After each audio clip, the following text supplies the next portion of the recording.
Você com certeza já ouviu a parábola do joio e do trigo, muitas vezes interpretada de forma errada. Muitos utilizam essa parábola para falar da doutrina da semente da serpente, dizendo que ali se tratam de duas sementes literais, uma de filhos do diabo, a outra dos filhos dos homens, e que esse embate duraria até o final dos tempos. Pois hoje estou aqui para que nós possamos estudar o real significado dessa parábola, o que o Messias está falando. Mas primeiro é importante que você tenha em mente que é preciso conhecer as duas casas de Israel.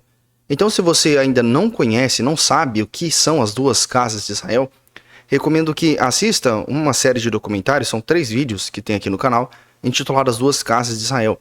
É necessário que você entenda desde o princípio, é um assunto muito amplo para explicar aqui rapidamente antes de falar da parábola do joio e do trigo. Embora eu vou tentar resumir isso de forma simples conforme formos falando no vídeo. Ficou curioso? Então já deixa o seu like. Quem não é inscrito e acompanha o canal, já se inscreve no canal para receber as notificações. Teremos vídeos todas as quinta-feiras aqui. E sem mais demora, vamos para o estudo.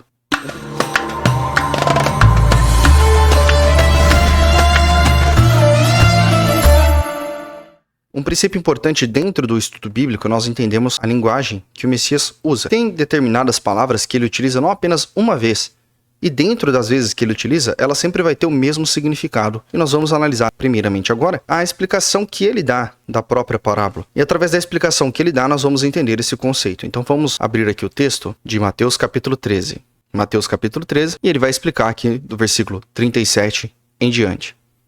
E aí nós lemos. E Jesus explicou: aquele que semeou a boa semente é o Filho do Homem. O campo é o mundo. E a boa semente são os filhos do reino. O joio representa os que pertencem ao maligno. O inimigo que semeou o joio é o diabo. A colheita é o final desta era, e os ceifeiros são os anjos. Da mesma maneira que o joio é colhido e jogado ao fogo, assim será no fim desta era. O Filho do Homem mandará os seus anjos, e eles ceifarão do seu reino tudo o que causa tropeço e todos os que praticam o mal. Bom, aqui nós já temos a própria explicação do Messias, o que já acaba com essa interpretação errônea de que se tratam aqui de duas linhagens, uma linhagem da serpente e uma linhagem dos filhos dos homens. Por quê? Logo no início da explicação, o Messias explica que aquele que semeia a boa semente é o Filho do Homem. E se você pesquisar todas as vezes que é utilizada essa expressão, vamos pesquisar aqui esta palavra escrita no Evangelho grego de Mateus, e nós vamos ver todas as vezes que aparece essa representação de Filho do Homem se refere ao próprio Messias, como Mateus capítulo 8, versículo 20, por exemplo, que vai dizer: as raposas têm tocas, as aves dos céus têm os seus ninhos, mas o Filho do Homem não tem onde repousar a cabeça. Veja que o Messias está falando de si mesmo como Filho do Homem. Mateus capítulo 9, versículo 6, a mesma coisa, né? Para que saibais que o Filho do Homem tem autoridade para perdoar pecados.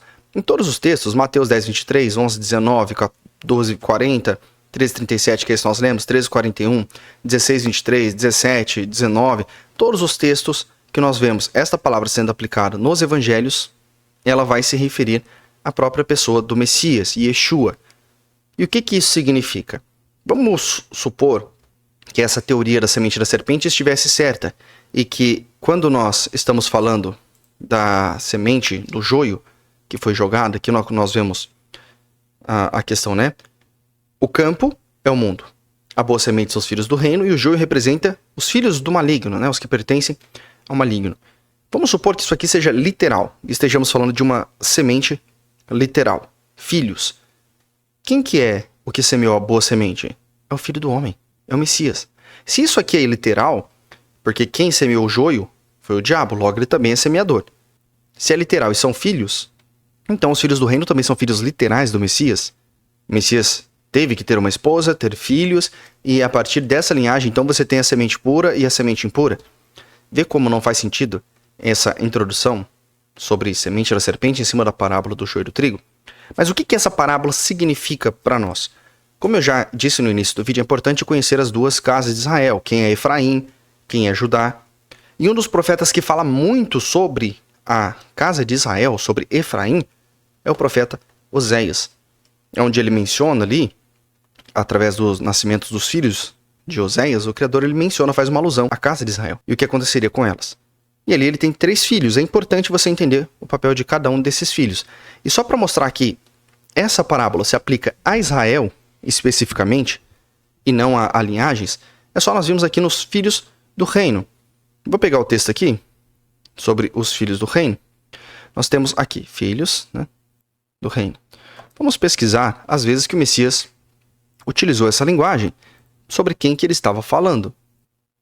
Nós temos em dois textos. Um é Mateus 13:38, que nós estamos lendo, da parábola do joio do trigo. O outro é Mateus capítulo 8, versículo 12, onde nós temos o relato de um centurião romano, cujo servo está doente, e ele vem até Yeshua para que Yeshua cure o seu servo. E o Messias diz, né, que em toda a Israel, ele não encontrou alguém com tão grande fé, como nós vemos no versículo 10. E aí ele diz que muitos viram do Oriente e do Ocidente, tomarão lugares à mesa com Abraão, Isaque e Jacó no reino dos céus. Ou seja, pessoas fora de Israel terão lugar no reino dos céus. E ele diz, os herdeiros do reino, olha só, filhos do reino, é a mesma palavra que está lá, serão lançados para fora, nas trevas onde há choro e ranger de dentes. Olha que interessante. Neste versículo, Mateus capítulo 8, versículo 11, ele diz que os filhos do reino serão lançados fora. Na parábola do joio e do trigo, ele diz que a boa semente são os filhos do reino. Veja que interessante. Lá ele diz que os filhos do reino serão lançados fora, aqui ele compara eles à boa semente. Mas do que é que ele está falando afinal? Então vamos entender o que está relacionado com essa plantação e essa semeadura. Oséias é uma peça-chave importantíssima para entender sobre duas casas de Israel e sobre o paradeiro das 10 tribos perdidas, principalmente no que se refere a Efraim. Por quê? A casa de Israel recebe a carta de divórcio, então ela não pode mais voltar a se casar com o Criador, a menos que o seu marido morra. Mas enfim, quando nós lemos a respeito do livro de Oséias, nós vamos ver sobre o nascimento de algumas crianças e o que elas significam. Então nós temos, né? Yahweh começou a falar por intermédio de Oséias e ordenou. Oséias capítulo 1, versículo 2. Vai, toma uma mulher que se entrega à prostituição. Essa mulher vai representar Israel, a nação de Israel.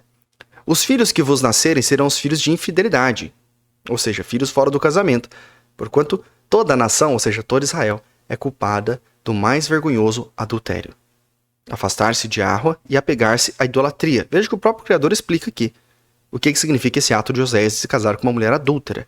Toda a nação de Israel é culpada do vergonhoso adultério, afastar-se de Yahweh e apegar-se à idolatria. Então ele obedeceu e casou-se com Gomer. Gomer, filha de Diblaim, ela engravidou e deu à luz um filho, né? E Yahweh ordenou Oséias, cujo nome significa salvação, porque o nome de Oséias, Rushea, mesma coisa de Rushua, né? Põe em teu filho o nome de Yesreel. Jezreel significa Deus espalha a nação. Presta atenção no nome, né? Jezreel, que na verdade significa Deus semeia, né? Israel, Deus semeia, como você pode ver aqui na Concordância Strong's, número 2232. Ou seja, aqui nós já vemos o significado do nome. Israel é Deus semeia. Lembra do Messias dizendo que o filho do homem é o semeador da boa semente? Deus semeia. Lembre-se disso. E aí nós vamos continuar lendo, né? E em seguida ele continua dizendo, né? Israel, Deus semeia, porquanto em pouco tempo castigarei a dinastia de Jeú, por causa do massacre ocorrido em Jezreel, e darei fim ao reino do norte, isto é, Israel. Casa de Israel, casa de Judá. A casa de Israel era o reino do norte. Aqui, Yahweh diz que daria um fim à casa de Israel, ao reino do norte. Lembra? Deus semeia, né? Para lembrar o ocorrido, que ele daria um fim ao reino do norte. E continua. E quebrarei o arco de Israel naquele dia, no vale de Jezreel. Gomer, cujo nome significa completa, engravidou novamente e teve uma filha. E Yahweh ordenou Oséias, dizendo, dá à menina o nome de Lo-Hokmah, que significa não amada, sem misericórdia.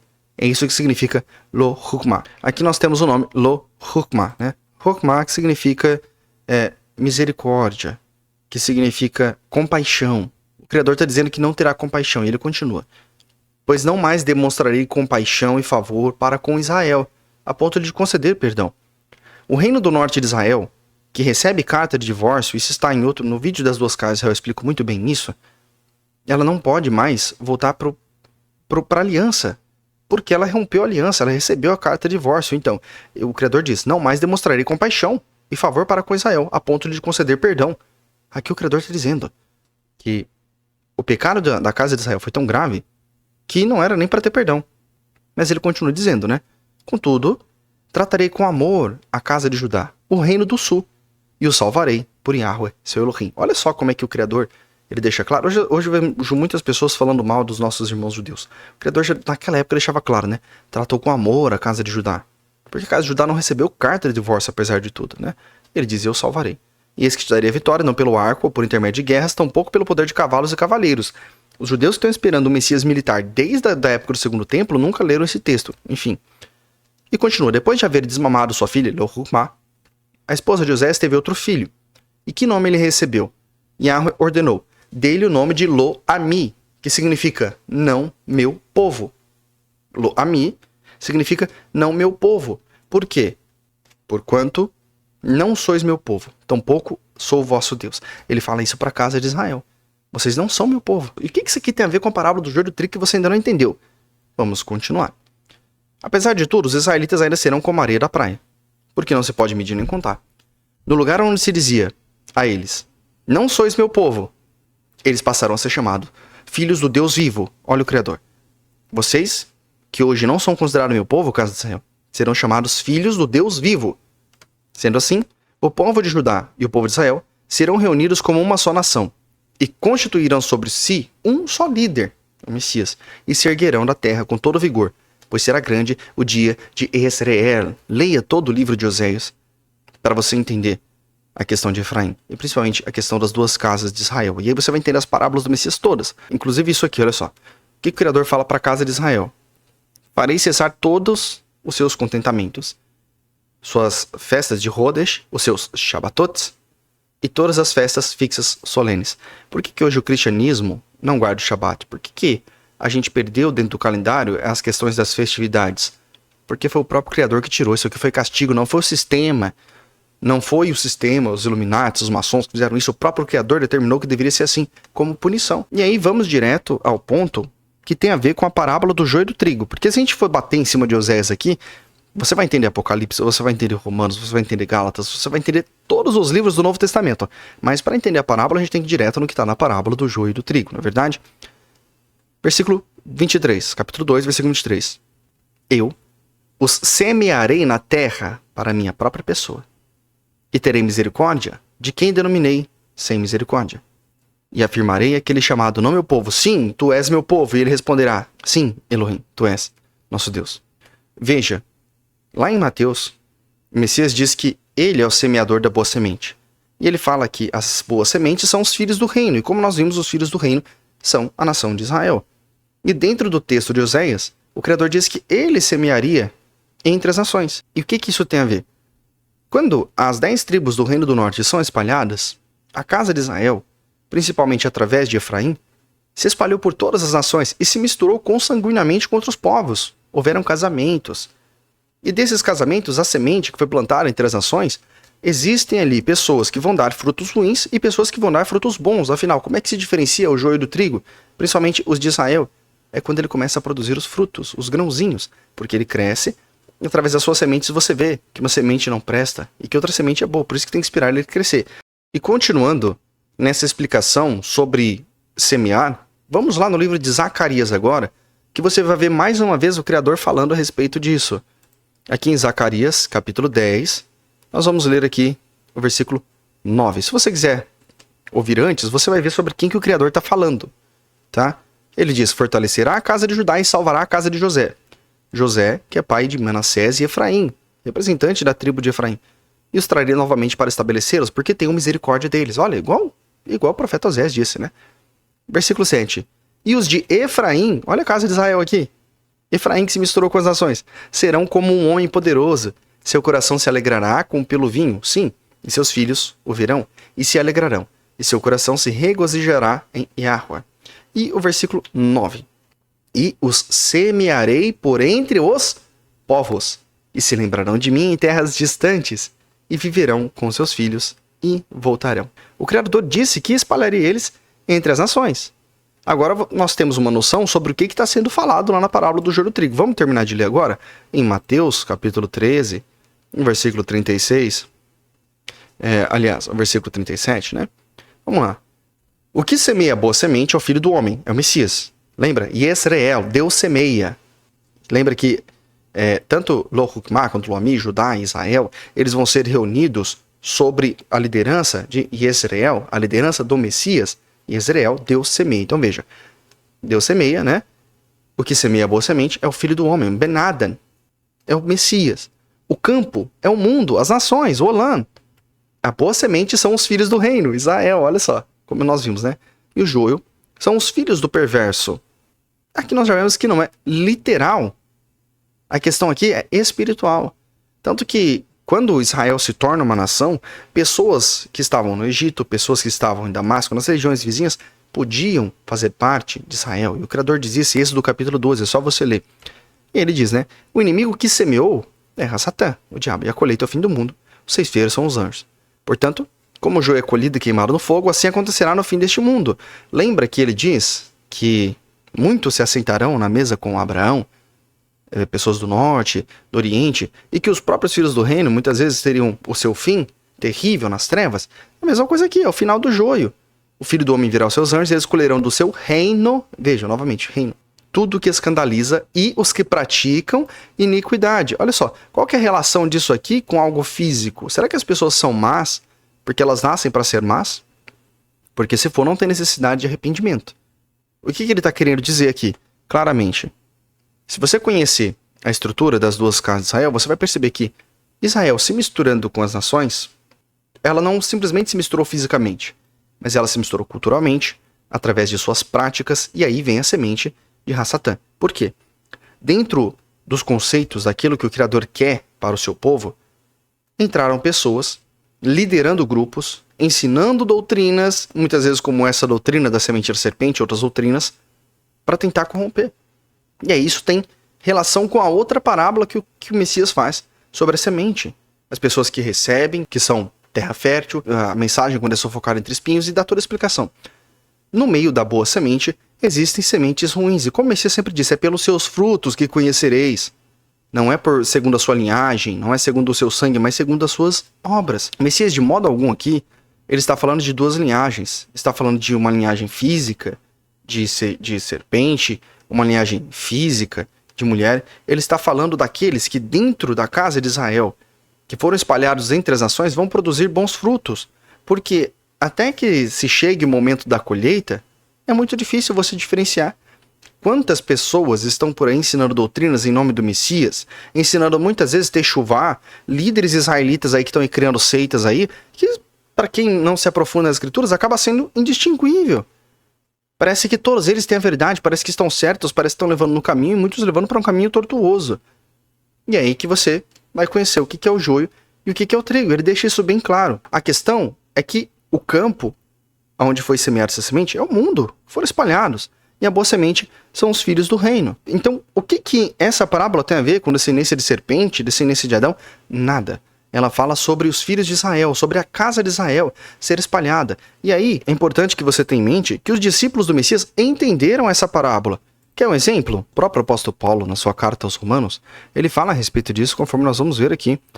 Nós vamos ler o seguinte, né? Romanos capítulo 9, versículo 6 em diante. Você pode ler depois o capítulo todo. Não imaginemos que a palavra de Deus possa ter falhado, porquanto nem todos os descendentes de Israel são israelitas fiéis.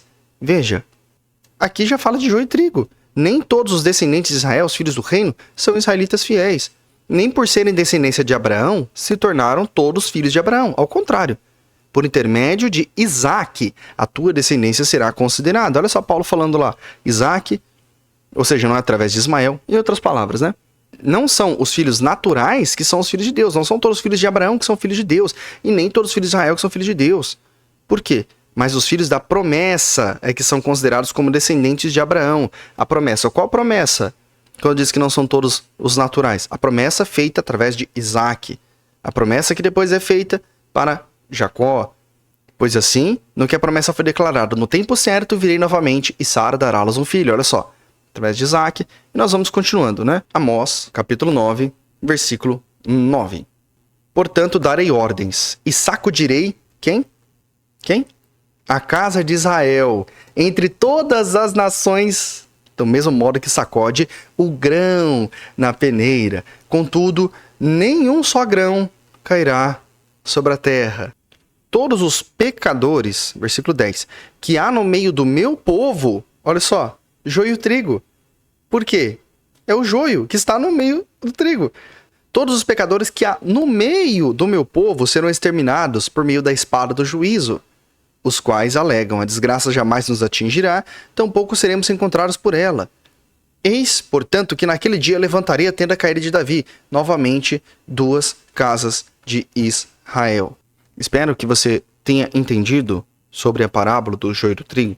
O que o Messias está dizendo? Eu já expliquei para vocês que todo mundo que segue a voz do Messias é a ovelha perdida da casa de Israel, porque a ovelha conhece o seu pastor. E ele tem as ovelhas da casa de Judá e as que não são deste aprisco, que são casa de Israel. E esses conhecem a voz do pastor. Então, se você segue Jesus, Yeshua, Yahushua, o Messias, se você ama o Messias, se você se sente uma ovelha dele, é porque você é a ovelha perdida da casa de Israel. Na parábola do joio e do trigo, o que ele está dizendo é: dentre todas as sementes lançadas, existem aqueles que agem com iniquidade, aqueles que agem com engano, aqueles que não produzem bons frutos, aqueles que se deixam levar pelo inimigo a ponto de se tornarem filhos do inimigo. E esses serão arrancados e lançados no fogo, para que os justos prosperem. Espero que tenha ficado bem claro. Qualquer dúvida, deixa aqui nos comentários. Se você gostou do vídeo, deixa o seu like, por favor. Contribua para o canal continuar crescendo. Se inscreva no canal, tá bom? Compartilhe com outras pessoas que talvez tenham dúvidas sobre esse tema. E espero que vocês tenham gostado do vídeo. Um shalom, shalom. Lehi traot.